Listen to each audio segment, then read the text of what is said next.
Hi, this is Dan Heisman, Philly tutor for Chess FM. This is the Improve Your Chess series for ICC members.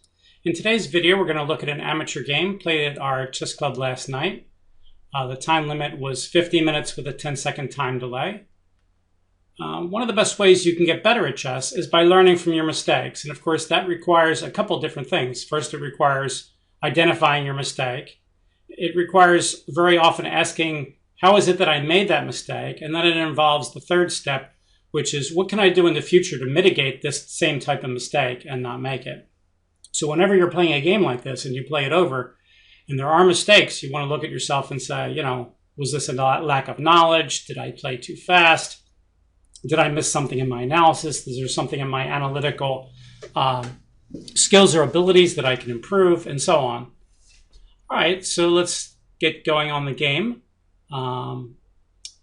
Okay, white started out with e4, and black plays Sicilian. White plays knight f3, the most popular move.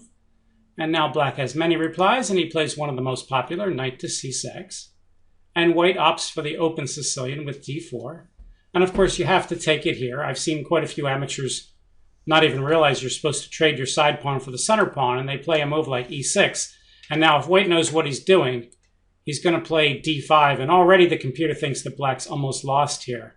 For instance, let's show you a line where he would get crushed right away. Suppose he trade pawns and tries to keep his knight in the middle.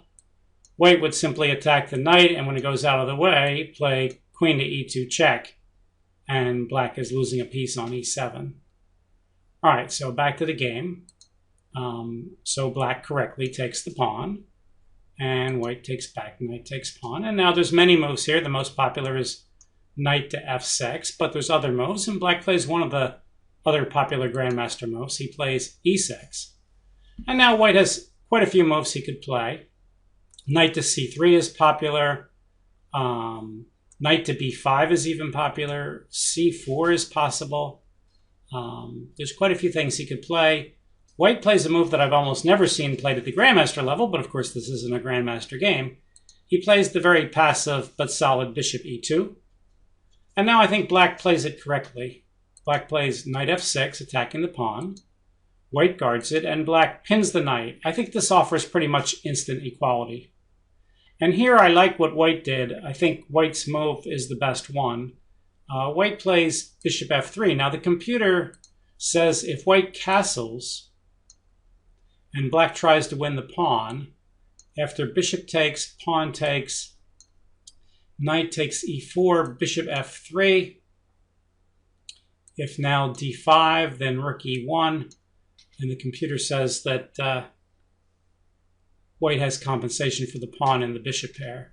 Notice it's very dangerous for black to take on c3 in these kind of positions because he's losing even more time when the queen attacks the knight. But anyway, it would be very double-edged. So castles is also possible, even though it sacrifices the pawn. Bishop f3 is solid. He's moving the bishop twice, but he's not in any great danger here, and the position's about equal. And now, during my lecture after the game was played, we had a seminar, and I chose this game to go over. I suggested that the logical move here for black would be d5.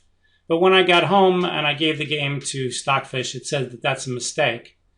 That's not uncommon that the computer, makes me a liar or makes me look silly. But that's okay. That's how I learned too. So the computer says if d5 here, that's not so good for black, because if pawn takes and if knight takes, simply castles.